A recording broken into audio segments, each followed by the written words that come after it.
Hey everybody, Pierre Quinn here, and I teach leaders how to courageously begin the journey to personal and professional transformation. And in this video, I want to talk to you about why your leadership development programs are not blooming.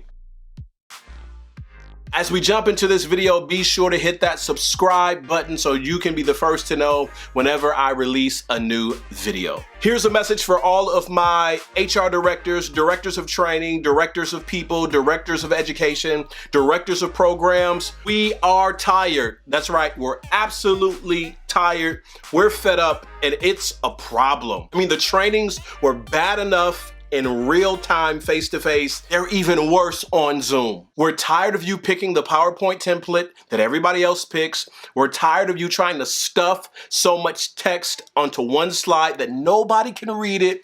We're tired of your lackluster engagement.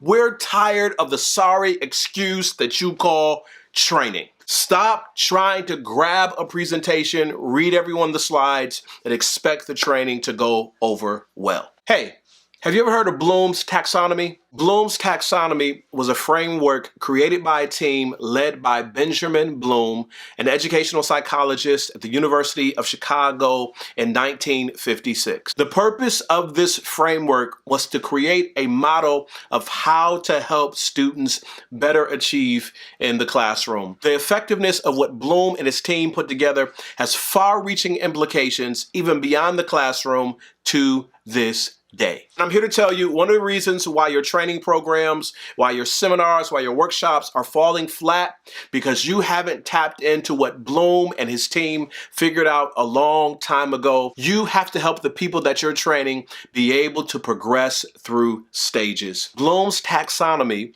is often displayed in a pyramid, and at the base of that pyramid is the idea of remembering. This is what happens when you have a teacher that stands up in the front of the classroom and lectures for 20, 30 minutes or even an hour and says everything that I say here will be on the test. You find students writing frantically to keep up, hitting record on their phones, or taking pictures of slides so they'll have something to study from. And when the test comes, it's just a recall of information. That's why those cram sessions the night before work so well, because they know once they fill in the blanks on the test, they won't have to worry about the information anymore. They won't be able to remember it anyways. The same effect is created when we have a presenter for a workshop or seminar stand there for an hour and wax eloquently, and then at the end say, "Are there any questions?"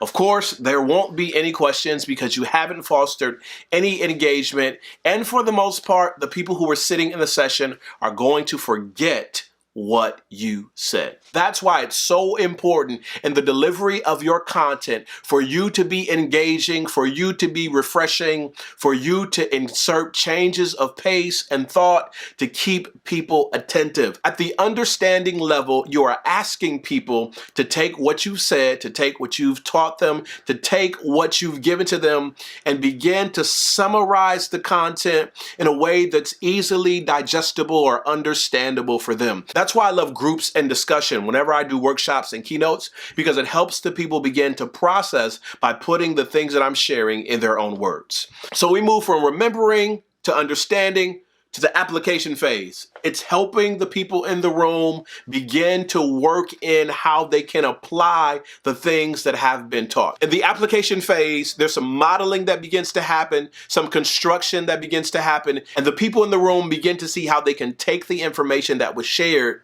and position it to fit their context and situation. That's when it starts to get really good. The next step up is analyzing. That's when you begin to take the training material, you break it into pieces and chunks and see how it can better fit into the organization. In most cases, when you're doing a training program, it's not really nuanced. It's up to the people in the room to best see how the information fits. After the analyzing section of Bloom's taxonomy comes the evaluation section. The evaluation section is when judgment is being made about what has been taught and how it has been applied to a particular context. In this section, judgment calls are made and people begin to take positions about the things that have been shared. Now, making judgment calls based on what has been presented and using that as a framework for redirection going forward can only happen if the taxonomy has been followed up to this point. Now, the last section of the taxonomy is when things really begin to stick. It's when you say to the people in the room, it's when you say to your team, it's when you say to the group that you're working with,